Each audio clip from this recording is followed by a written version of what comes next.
Hello friends, मैं आपका दोस्त डॉक्टर सुनील कुमार और आप देख रहे हैं डॉक्टर कुमार एजुकेशन क्लिनिक।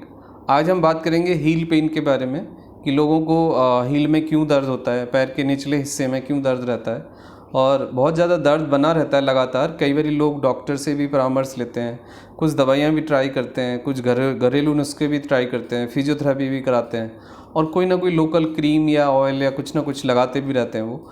लेकिन देखा ये जाता है कि हील पेन जाता नहीं है और हील पेन लगातार परेशान करता है और क्रॉनिक बना रहता है और वो उससे क्वालिटी ऑफ लाइफ बड़ी प्रभावित होती है। लोगों को मूवमेंट में बड़ी डिफ़िकल्टी आती है। तो समझने की ये ज़रूरत है कि हील पेन क्यों होता है, उसके पीछे क्या फंडामेंटल रीज़न है। आपका जहाँ पे पैर के निचले हिस्से में जहाँ पे कर्व है, आप यदि वहाँ पे प्रेस करेंगे तो पाएंगे कि जितना आप थोड़ा सा ज़्यादा प्रेस करेंगे तो आपको ज़्यादा दर्द होगा। यानी इसके फंडामेंटल दो रीज़न होते हैं कि आइदर आपकी मसल्स में इंजरी है, मसल्स कई बार खिंच जाते हैं या मसल्स में कोई इंजरी हो जाती है, फाइबर जिसे हम कहते हैं।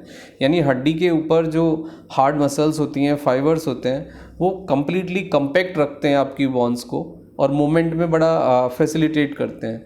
यानी जो आपका मूवमेंट है बोन का, वो मसल्स के सपोर्ट से ही संभव होता है। यदि मसल्स सपोर्ट नहीं करेंगे बोन को तो वो प्रॉपर मूवमेंट नहीं हो पाएगा।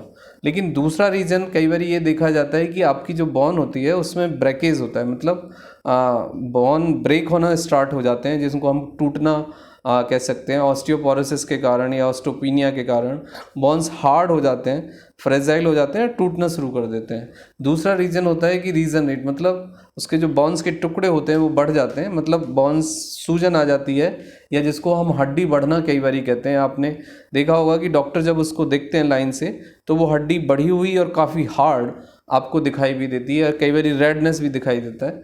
तो ये इसके दो फंडामेंटल रीज़न होते हैं।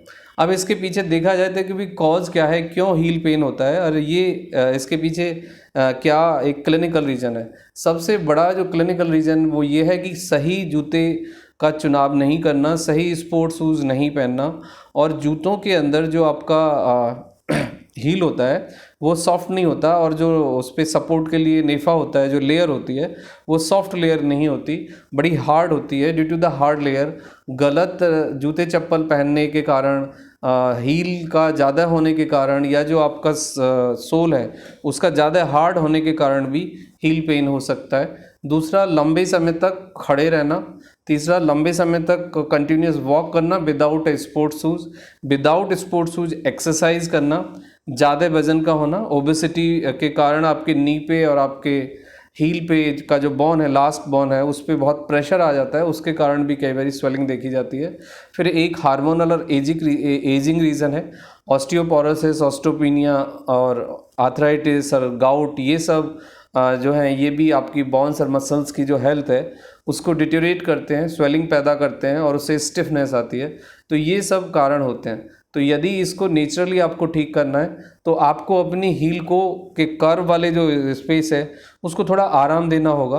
तो आपने देखा होगा कि कई बार केमिस्ट पे डॉक्टर्स, ऑर्थो वाले डॉक्टर आपको लिखते हैं कि भाई आप एक केमिस्ट से ये सोल ले लीजिए, नेफा ले लीजिए, आप जूते के अंदर डाल लीजिए। तो वो एक सपोर्ट होता है, वो एक लेयर होती है और बड़ी सॉफ्ट होती है।